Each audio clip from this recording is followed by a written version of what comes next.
सवाल आते थे ना दोस्तों कि इसरो ऐसा क्यों नहीं करता, इसरो के पास ये क्यों नहीं है, इसरो के पास वो क्यों नहीं है, इसरो के एक्सप्लोरेटरी प्रोजेक्ट्स क्यों नहीं है, इसरो बड़े सपने क्यों नहीं देखता, इसरो बड़ा कदम क्यों नहीं लेता, ये सब नासा ही करेगा क्या, ये सब ईसा ही करेगा क्या, वही सब करेंगे क्या।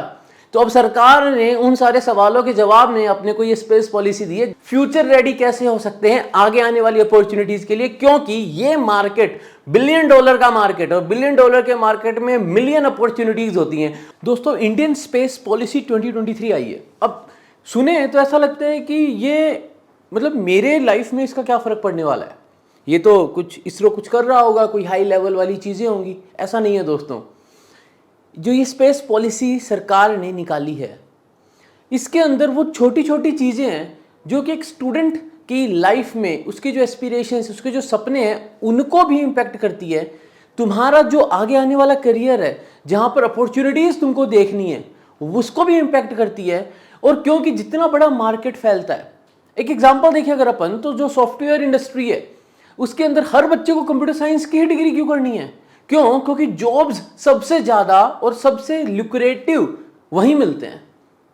अब ऐसा ही कुछ स्पेस के सेक्टर में होने वाला है, क्योंकि जैसे ही इंडिया का स्पेस का सेक्टर खुलेगा, खुलने का मतलब यह है कि जब इसके अंदर प्राइवेट प्लेयर्स आ सकेंगे तो इतना बड़ा देश है, इतना बड़ा देश है और इतनी ज्यादा तो पॉपुलेशन है, इतने ज्यादा रिसोर्सेज हैं कि यहां पर कहा जाता है कि मिट्टी के कण कण में बिजनेस अपॉर्चुनिटीज है।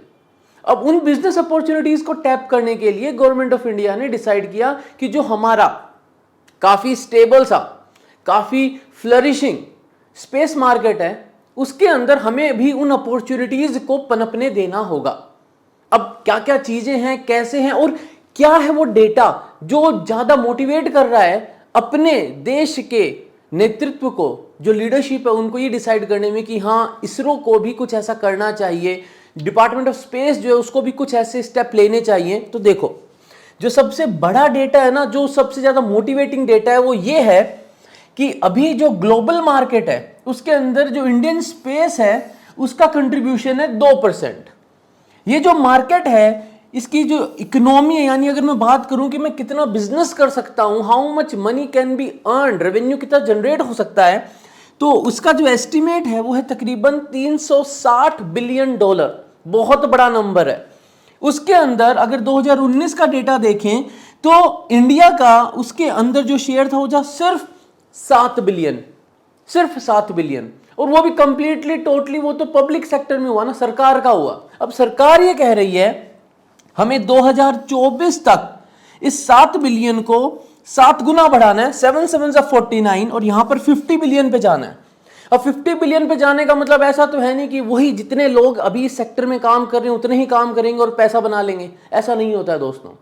Whenever जब भी सरकार किसी पर्टिकुलर सेक्टर को बूस्ट करना चाहती है तो सबसे पहले वहां पर कंपनीज बनती हैं, उसके अंदर काम करने के लिए लोग चाहिए, टैलेंट चाहिए, स्किल चाहिए, ह्यूमन रिसोर्स चाहिए। अब एक सिंपल सा मैं एग्जांपल देता हूं कि मान लो स्पेस की कोई कंसल्टिंग चालू होती है तो वो कंसल्टिंग करेगा कौन? वो कंसल्टिंग कोई ना कोई इंसान करेगा ना। अब बड़ी बड़ी कंपनियों के नाम अपन सुनते हैं, डेलोइट है, मैकिन्जी है, बोस्टन कंसल्टिंग ग्रुप है, जो ये बड़े बड़े नाम हैं। अब ये कंपनीज इंडिया के अंदर जब अपनी कंसल्टिंग सर्विसेज दे रही हैं और जब उनको पता चलेगा कि हाँ भाई जो इंडिया का स्पेस का सेक्टर है ये भी एक बड़ा कदम उठा रहा है जहां पर प्राइवेट प्लेयर आ सकते हैं, जहां पर एक पूरा सेगमेंट जो है वो कंप्लीटली प्रायोरिटाइज करने जा रहे हैं कि इसको प्राइवेट में प्रायोरिटाइज कर दो कि ये प्राइवेट में चला जाए। ऐसे केस में जब वो बड़ी कंपनीज हैं उनको चाहिएंगे लोग, इंसान चाहिएंगे, स्किल चाहिएगा। अब वहां पर अपॉर्चुनिटी आती है कॉलेज गोइंग बच्चों के लिए। जब एक कॉलेज जाने वाला बच्चा इन सारी चीजों को देखेगा तो उसके सामने आएगा ठीक है अगर मैं इस पर्टिकुलर स्किल पे काम करता हूं तो मैं आने वाली जॉब जो है उसके लिए मैं अपने आप को और ज्यादा है ना टैलेंट को नर्चर करूं, राइट। तो देखो डिसीजन क्या क्या हुए हैं, बहुत सारे हैं। ये तो एक ये मेन मोटिवेशन है ना, ये मेन मोटिवेशन। अब देखो डिसीजन क्या क्या हुए हैं। तो रिफॉर्म करने के लिए मेन गाइडिंग प्रिंसिपल क्या थे?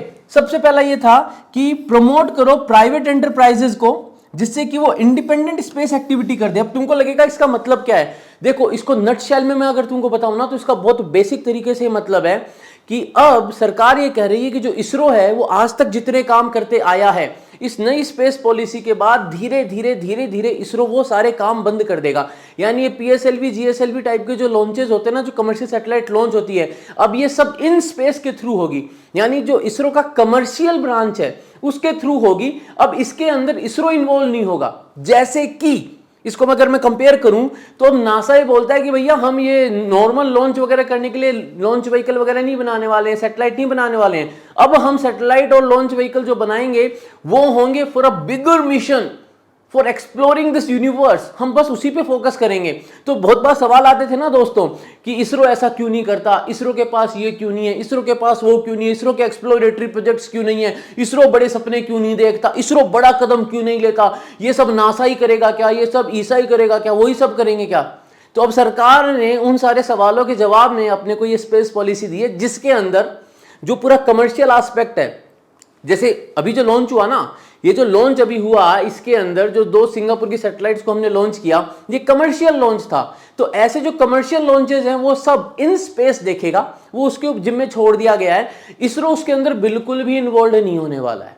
रेदर इसरो का जो रोल है वो तो बहुत स्पेसिफिक कर दिया गया है कि इसरो को अब पूरा फोकस करना है हमारे इंटरप्लैनेटरी मिशंस पे, एक्सप्लोरेटरी मिशंस पे, ऑब्जर्वेटरी सेट करने में। जैसे भाई कई बार बोलते हैं यार James Webb space telescope, Hubble space telescope जैसी चीजें इसरो क्यों नहीं बनाता।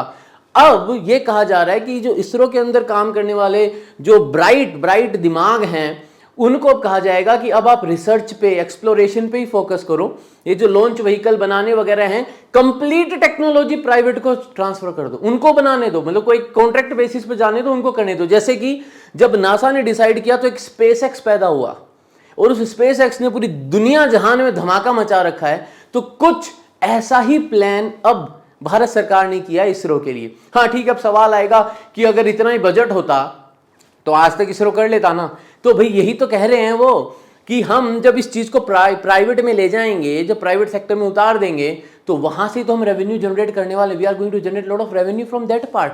तो ये एक पार्ट है जो इन स्पेस वाले करेंगे। ठीक है, open up ISRO infrastructure and technologies. यहां पर ये कह रहे हैं वो कि कंप्लीट जितना भी सीखा, जो भी पुराना डेटा भी है ना, आर्काइवल डेटा भी जो कुछ भी है, वो सब भी ओपन कर दिया जाएगा। 5 मीटर तक का जो सैटेलाइट का डेटा है, जो रिमोट सेंसिंग सैटेलाइट्स हैं जो कि धरती को ऑब्जर्व करती रहती हैं, उन रिमोट सेंसिंग सैटेलाइट्स का जो डेटा है 5 मीटर तक के रेजोल्यूशन का, यानी ठीक है थोड़ा मोटा मोटा सा वो, मतलब बहुत हाई डेफिनेशन डेटा नहीं होगा, लेकिन वो फ्रीली अवेलेबल होगा सबके लिए। अगर आपको उससे बेटर रेजोल्यूशन चाहिए, 5 मीटर के रेजोल्यूशन से बेटर रेजोल्यूशन चाहिए, तो इसरो आपको वो डेटा सेल कर देगा। अब ये जो चीज है ना, ये बहुत बड़ा स्टेप है। क्यों इसलिए बड़ा स्टेप है? क्योंकि ये जो नंबर है, इस नंबर में सबसे बड़ा कंट्रीब्यूशन जो है वो सर्विस के सेक्टर का है। सर्विस के सेक्टर का मतलब सैटेलाइट को हम यूज करें एज अ सर्विस प्रोवाइडर। तो सैटेलाइट से जो भी इंफॉर्मेशन हमें मिल रही है उसके अलग अलग इंप्लीमेंटेशन हमें करने हैं। जैसे बहुत सिंपल सा है, जो एक सीधी बात है ना, बहुत बार जब कोई बाढ़ वगैरह आ जाती है, भूकंप वगैरह आ जाता है, तो अपन देखते हैं कितनी क्षति हुई है, कितना डैमेज हुआ है, तो अपने बोलते हैं लाओ भाई सैटेलाइट इमेज निकालो, देखो कहां कहां क्या क्या डैमेज हुआ है, कहां कहां क्या क्या सिचुएशन है, इमारतें थी गिर गई टूट गई। तो ये वाला जैसे अभी रिसेंटली जब अर्थक्वेक आया था बहुत भयंकर वाला, तो वहां पर है ना सैटेलाइट डेटा के थ्रू देखा गया था कि डैमेज कितना हुआ है। उससे बाद में एस्टिमेट लगाया गया कि यहां पर कितनी ज्यादा हमें जो फोर्स भेजने की जरूरत है, जो कि वहां पे ह्यूमन जो रिसोर्सेज उनको निकाल के बचा सके, जिंदगियां बचाई जा सके।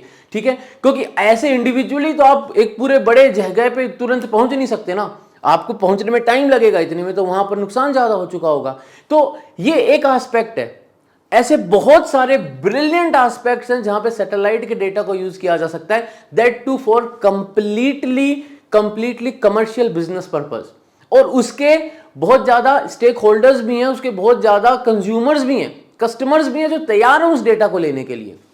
तो वहां पर आ जाता है अब ये पार्ट है कि open up ISRO infrastructure and technology. कैसे लिखा हुआ है, facilities pertaining to testing, tracking and telemetry. भाई अगर आपने कोई सैटेलाइट लॉन्च करी है तो उसको टेस्ट करोगे, उसको ट्रैक करोगे, उसको भाई देखोगे, तो भाई आपको ये तो नहीं खाली लॉन्च करके छोड़ दिया है, और वो पूरा सेटअप करना बहुत महंगा पड़ता है। तो इसरो बोल रहा है हमारे जो एग्जिस्टिंग फैसिलिटीज हैं हम आपको टेस्टिंग के लिए, मतलब आपके सैटेलाइट है या आपका लॉन्च व्हीकल है, आपका बूस्टर है, जो कुछ भी उसकी टेस्टिंग के लिए, ट्रैकिंग के लिए, telemetry, launch pad, laboratory created by ISRO would also enable the private space industry to climb the value chain.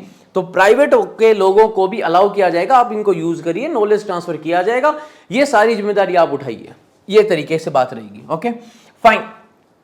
Public sector to focus on research and development work, यानी पब्लिक सेक्टर मतलब यहां पे सीधा सीधा ये भी लिख सकते थे दैट ISRO जो इंडियन स्पेस रिसर्च ऑर्गेनाइजेशन है, उनका पूरा का पूरा जो काम रहेगा वो रहेगा नया कुछ करने में, अपनी कॉम्पिटिटिव एज जो है उसको मेंटेन करने के लिए previously developed and already mature technology या प्लेटफॉर्म जो है that will be transfer to the private sector. बात खत्म, ठीक है। तो ट्रांसफर ऑफ टेक्नोलॉजी मैकेनिज्म के थ्रू जो कि मैच्योर, अब मैच्योर का मतलब PSLV फुल्ली मैच्योर है, देखा ना कल अपन ने लॉन्च, बस लॉन्च कर दो, भूल जाओ, वो पहुंचा देगा उसको जहां पे जाना है, सब काम अपने आप होता है, आपको कुछ ही नहीं करना, बस आप आराम से देखो, एंजॉय द मोमेंट वाली बात होती है। तो ऐसे जो मैच्योर टेक्नोलॉजीज हैं और प्लेटफॉर्म्स हैं वो सब प्राइवेट को हम ट्रांसफर कर देंगे। क्यों? क्योंकि जो इसरो है उसका जो फोकस होगा वो ये नहीं होगा। Clear guidance has been provided that public sector laboratories in the space sector will focus on research and development. बस जैसे कि ये ह्यूमन स्पेस प्रोग्राम हुआ, आपको कोई एस्ट्रॉइड पे जाके कुछ ढूंढना है, चांद पर जाना है, आपको इंटरप्लैनेटरी मिशन के लिए क्या करना है, आपको अगर कोई स्पेस ऑब्जर्वेटरी भेजनी है जैसे एस्ट्रोसैट जो है, तो ये जो सारी चीजें हैं वैसी, मतलब कुल मिला के आने वाले भविष्य में हम इसरो की साइड से भी Hubble space telescope, Chandra observatory, James Webb space telescope type के बड़े इनिशिएटिव, या फिर वही किसी एस्ट्रॉइड पे जाना वहां से कुछ लेके आना, इस टाइप के ह्यूमन स्पेस प्रोग्राम वाली चीजें ये ज्यादा देखेंगे। More of this will be coming from ISRO. Demand driven approach for development of space asset. अब देखो बड़ी मतलब काफी जार्गन वाली लैंग्वेज यूज कर रखी है, लेकिन इसका मतलब यह है कि हमें जो कुछ भी नया चाहिएगा, सरकार बोल रही है जो कुछ भी नया चाहिएगा उन सबको फैसिलिटेट किया जाएगा। कुछ भी नया अगर चाहिए, किसी प्राइवेट के अंदर कोई नई कंपनी आती है, उसको कोई नई हेल्प चाहिए, कोई टेक्नोलॉजी चाहिए, कुछ भी चाहिए, तो जो डिपार्टमेंट ऑफ स्पेस है वो उनकी पूरी मदद करेगा। यानी अब उनके पास जो एक्सपर्ट्स हैं वो एक्सपर्ट्स कोई भी स्टार्टअप के अंदर कोई आइडिया आया जिसके ऊपर वर्क किया जा सकता है तो उसको पूरी मदद करेंगे, ठीक है। And this one is big, encourage student to pursue a career in STEM. यानी जो यंगस्टर्स हैं, जो ड्रीमर्स हैं, यानी हम तुम जो हैं, हमें यूथ को सरकार कह रही है कि सपना देखना जरूरी है, क्योंकि सारा कुछ है जो कुछ भी अचीव होगा वो दोस्तों तुम्हारे थ्रू ही होगा। जो यूथ जब सपना देखेगा उस सपने को नर्चर करेगी सरकार, उसके लिए सारी जब फैसिलिटीज प्रोवाइड कराई जाएगी तो आगे जाके तुम ही तो हो जो कि इन सारे प्लान्स को जो पेपर पे लिखे हुए उनको रियलिटी में कन्वर्ट करोगे। तो यहां पर एकेडमिया जो है उसको भी काफी हेल्प करने वाला है इसरो कि आप सीखें इन सब चीजों के बारे में। और उसके लिए भी I will be doing one more video जो मैं तुम्हारे बच्चों के साथ कुछ शेयर करूंगा डिटेल्स कि किस तरीके से how can I help you guys in this aspect. यहां पर इस एस्पेक्ट में कैसे हम फ्यूचर रेडी कैसे हो सकते हैं आगे आने वाली अपॉर्चुनिटीज के लिए, क्योंकि ये मार्केट $1 बिलियन का मार्केट है और $1 बिलियन के मार्केट में मिलियन अपॉर्चुनिटीज होती हैं और मिलियन अपॉर्चुनिटीज के अंदर वही सिक्का चमकता है जो पहले से तैयार हो। ये बात ध्यान रखना दोस्तों, राइट। ओके, अब स्ट्रेटेजी क्या है? तो अपने को स्पेस सेक्टर को खोल देना है, यानी इसके अंदर जो प्राइवेट कंपनियां आना चाहें सब आ सकते हैं, सबको सब अलाउड है। रैदर कि यहां पर ऐसा भी है कि जो डिटेल्ड पॉलिसी आई उसमें तो यह भी लिखा हुआ है कि अगर कोई नॉन गवर्नमेंट एंटिटी, नाम दिया गया है NGE, नॉन गवर्नमेंट एंटिटी, यानी कोई भी प्राइवेट प्लेयर, स्टार्टअप वाला या कोई एस्टेब्लिश्ड कंपनी है, बड़ी बड़ी कंपनीज भी तो बहुत सारी हैं, अगर वो पैसा डालकर खुद की सैटेलाइट वगैरह लॉन्च करना चाहें वो कर सकती हैं। वो अपना लॉन्च स्टेशन जो है, जो इसरो का लॉन्च स्टेशन, उसको यूज कर सकती हैं, खुद की अपनी कंपनी फ्लोट कर सकती हैं, इन ऑर्बिट परचेज कर सकती हैं। इन ऑर्बिट परचेज मतलब किसी दूसरे सेक्टर से अगर हमें कोई और स्पेस एजेंसी से हमें कुछ ऑर्बिट में उनका कोई सामान है, क्या होता है, सैटेलाइट होती है, उसका डेटा होता है, वो भी खरीदना है तो वो भी आप कर सकते हो। एंड जो ये सारा प्रोसेस होगा इसके अंदर सरकार को या फिर इसरो को कोई आपत्ति नहीं होगी जब तक कि वो देश के लिए यूज हो रहा है। बहुत सारी बड़ी बड़ी चीजें हो रही हैं। तो sharing of ISRO facility, ISRO की फैसिलिटी शेयर करी जाएगी, आपको खुद को पूरा सेटअप करने की जरूरत नहीं, because it is very very expensive stuff, है ना, बहुत पैसा लग जाएगा उसके अंदर। तो launch vehicle and satellite building जो है वो पूरा का पूरा दे दिया जाएगा, आप बनाओ सैटेलाइट, लॉन्च व्हीकल आप बनाओ, हम तो एक्सप्लोरेटरी मिशन पे काम करेंगे। Establishment of facilities in dose premises, आपको जगह दी जाएगी इंक्यूबेशन के लिए, आप यहां इंक्यूबेट करिए, हमारे पास सारी फैसिलिटीज हैं, right. Launch campaign and launch, और इसरो आपको हेल्प करेगा, मतलब एक तरीके से ये बात है ना, इसरो बोलेगा, वो एंडोर्स करेंगे इस चीज को कि ये एक नई कंपनी आई है, बहुत अच्छा काम कर रही है। क्या होगा उससे, तो जब इसरो आपको एंडोर्स करेगा, इन स्पेस वाले लोग आपको एंडोर्स करेंगे, तो मार्केट के अंदर होगा ना, हाँ ठीक है यार, अब ये बंदा है ना, इससे भी काम कराया जा सकता है, सिंपल होता है ना, ऐसे ही तो एक बिलीफ सिस्टम बनता है ना। और स्पेस बेस्ड सर्विसेज का सबसे बड़ा सेगमेंट है, जो सैटेलाइट का डेटा आता है ना, वो सैटेलाइट का डेटा लिटरली $1 बिलियन वैल्यू का है, और उस पर सबसे ज्यादा काम होने वाला है, राइट। तो ये सारा काम करने के लिए इन स्पेस जो है, यह Indian national space promotion and authorisation centre single window है, यानी बस यहां से ये इंडिपेंडेंट है, नोडल एजेंसी होगी, यहां से आपके सारे काम होंगे, और इसको सब ऑनलाइन और वेरी स्मूथ रखा जाएगा। ऐसा नहीं होगा कि आप फाइलें लेके घूमते रहो, वो चीज नहीं रहेगी कि बीच में कोई एजेंट बैठा है, उसको कोई कमीशन दो, उसको, ऐसा नहीं होगा। स्मूथ प्रोसेसिंग करी जाएगी, जिससे कि देखो, it will authorise the use of ISRO facility by private companies, development of Indian satellite systems and launch of rocket and vehicles developed by private sector. तो प्राइवेट सेक्टर से एक्सपेक्टेड है कि वो रॉकेट लॉन्च करेगा, लॉन्च व्हीकल उनके पास होंगे, satellite system वो डेवलप करेंगे, सब कुछ, और इसरो की फैसिलिटीज को भी वो यूज करेंगे। एंड लेवल प्लेइंग ग्राउंड दिया जाएगा, यानी कोई ऐसा नहीं कि इसको पहले इसको बाद में, नहीं, जिसके पास जितनी काबिलियत है उस हिसाब से आपको प्रमोट किया जाएगा, आपको फैसिलिटीज दी जाएगी। Provide a stable regulatory policy environment, लेकिन कहीं कुछ गड़बड़ ना हो जाए, क्योंकि भाई सब बराबर नहीं है ना। एक कोई पहले से ही बिलियनियर बिजनेसमैन है, अगर वो इसके अंदर घुसता है और एक स्टार्टअप का बंदा घुसता है, तो दोनों के रिसोर्सेज बराबर नहीं है ना, दोनों की काबिलियत, हो सकता है इसमें जोश ज्यादा हो लेकिन इसके पास पावर ज्यादा है, तो उस चीज का ध्यान रखने के लिए एक स्टेबल रेगुलेटरी पॉलिसी एनवायरनमेंट भी देने वाले हैं। मैं तुमको लिंक प्रोवाइड कर दूंगा उस डॉक्यूमेंट का, टेलीग्राम चैनल पे भी शेयर कर दूंगा, जरूर से पढ़ना बच्चों। क्यों? क्योंकि this particular thing is going to change the way you have been looking for the career options in India, एकदम completely change कर देगा, बहुत सारे नए जॉब्स क्रिएट होने वाले हैं, ठीक है। तो न्यू स्पेस इंडिया लिमिटेड का जो रोल है उसको बढ़ा दिया गया है। NSIL अगर तुमने देखा हो तो कल का जो लॉन्च था उस पे NSIL बहुत जगह लिखा हुआ था, राइट, तो उसको बढ़ा दिया गया। तो यहां पर देखो क्या लिखा हुआ है, NSIL will acquire satellites, launch vehicle and other assets developed by ISRO और द प्राइवेट इंडस्ट्री। ये जो है ना ये पार्ट हो गया कि जो भी हमें करना, काम सारा करना, वो NSIL के थ्रू होगा। ये एक्सक्लूसिव पब्लिक सेक्टर एग्रीगेटर होगा। डिमांड सप्लाई, मतलब मेरे को सैटेलाइट लॉन्च करना, इनके थ्रू करवाना है, तो यही सारा काम करने वाले हैं। ये कमर्शियलाइज करेंगे assets and services. Assets and services मतलब भाई जब सैटेलाइट जाती है ना, तो सैटेलाइट कम्युनिकेशन सैटेलाइट भेजी मैंने, तो अभी जो अपने टीवी चैनल आते हैं वो सारे सैटेलाइट के थ्रू ही तो आते हैं, अब वो सारा काम ये देखेंगे। तो उसके अंदर जैसे वर्ड क्या लिखे हुए हैं, transponder, capacity, imaging services, launch capacity on ISRO developed satellites and launch vehicle, यानी कुल मिला के जो इसरो का सारा सामान है वो अब इनके पास चला जाएगा, इसरो एक्सप्लोरेशन पे ध्यान देगा। Transfer of technology from public to private sector, platforms such as PSLV and SSLV have been identified for transfer of technology to the private sector, यानी अब इसरो PSLV और SSLV लॉन्च नहीं करने वाला है, सीधी बात अब इतनी है। तो मैंने एक वीडियो किया था ना कि इसरो PSLV GSLV बनाना बंद करने वाला, वो NGLV पे जा रहा है, तो वही चीज यहां पर है। इसरो PSLV और SSLV लॉन्च नहीं करने वाला, ना बनाने वाला, अब ये प्राइवेट सेक्टर को सारी टेक्नोलॉजी ट्रांसफर कर दी जाएगी। तो एक सूटेबल प्राइवेट सेक्टर में भी तो कोई चाहिए ऐसा जो ये सारा संभाल सके, तो उनको दे दी जाएगी, उनके जिम्मे छोड़ दिया जाएगा। अगर इसको वैसे देखें तो एक तरीके से मान लो कि नासा ने फाल्कन 9 वगैरह को सारी जिम्मेदारी छोड़ दी, बोले भाई ये छोटे मोटे लॉन्च आप करते रहो, ठेका आपको दे दिया गया, अब आप करते जाओ, हम बाकी चीजों पे फोकस करेंगे, हम आर्टेमिस पे फोकस करेंगे, हम फिर से चांद पे जाएंगे, हम वहां पर मून बेस बनाएंगे, हम उससे आगे निकल जाएंगे, हम एक डिपो बनाना चाहते हैं, मतलब बड़ी चीज करेंगे, हम जेम्स वेब स्पेस टेलीस्कोप पे काम करेंगे, हम NISAR वाली चीज पे काम करेंगे, राइट। तो वो सारी सिंथेटिक अपर्चर रडार जो बनेगी, जो नासा और इसरो मिलकर बना रहे हैं, उसका भी जो लॉन्च होने वाला है, हम उस पे काम करेंगे, राइट। तो वो चीज भी इसरो ने क्लियर कर दी है।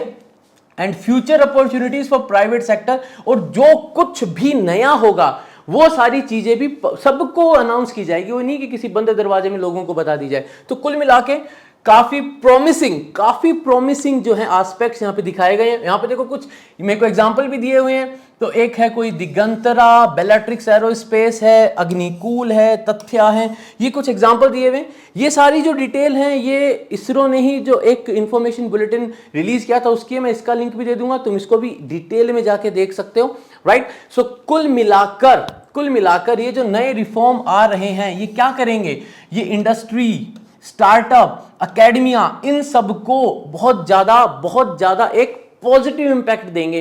भाई स्पेस सेक्टर अब सबके लिए खुल गया। अभी तक तो क्या था, आपको स्पेस में काम करना, you have to be in ISRO. मेरे को बहुत बच्चे पूछते थे सर स्पेस में जाना है क्या करें, स्पेस सेक्टर में जाना है क्या करें, क्योंकि इसरो के अलावा कुछ था ही नहीं। अब खूब सारे ऑप्शंस होंगे, अभी नहीं 1 2 3 4 साल के अंदर खूब सारे ऑप्शंस आ जाएंगे जहां पर तुम अपनी मन की चीजें कर सकते हो। रिसर्च करनी है स्पेस रिलेटेड एस्पेक्ट में तो सब कर सकते हो, लॉन्च व्हीकल, सैटेलाइट डिजाइन, सब कुछ, बहुत सारे एस्पेक्ट होते हैं स्पेस के सेगमेंट के, ठीक है। यहां पे देखो ये क्या कह रहे हैं कि 40 से ज्यादा प्रपोजल मिल चुके हैं already, received for future consideration by in space illustrating the overwhelming response of the system, यानी पीपल आर रेडी। तो यानी ये बहुत जल्दी बूस्ट करने वाला है। मैंने बताया ना जैसे डेलोइट है, मैकिंजी है, बोस्टन कंसल्टिंग ग्रुप है, ये सब तैयार हैं, ये सब तैयार है। बाहर की भी बहुत सारी ऐसी कंपनीज जो सैटेलाइट डेटा को यूज करती है, सैटेलाइट डेटा बेचती हैं, वो तैयार है इंडिया में आने के लिए। यानी ये सेगमेंट इतना बूस्ट देखने वाला है कि वो जो 50 बिलियन का आंकड़ा है ना, हो सकता है उसको अपन बहुत ज्यादा आगे पार कर जाए। तो दोस्तों ये था एक छोटा सा informative video about the space policy. यानी कुल मिला के अब तुम्हें क्या करना है, you have to develop your space skills. अगर वीडियो पसंद आए तो लाइक करो, शेयर करो, सब्सक्राइब करो, बेल आइकन जरूर दबा देना, कमेंट सेक्शन में लिखना कोई भी डाउट हो तो, और वीडियो कैसा लगा जरूर से बताना। मिलेंगे अगले वीडियो में दोस्तों, तब तक के लिए जय हिंद।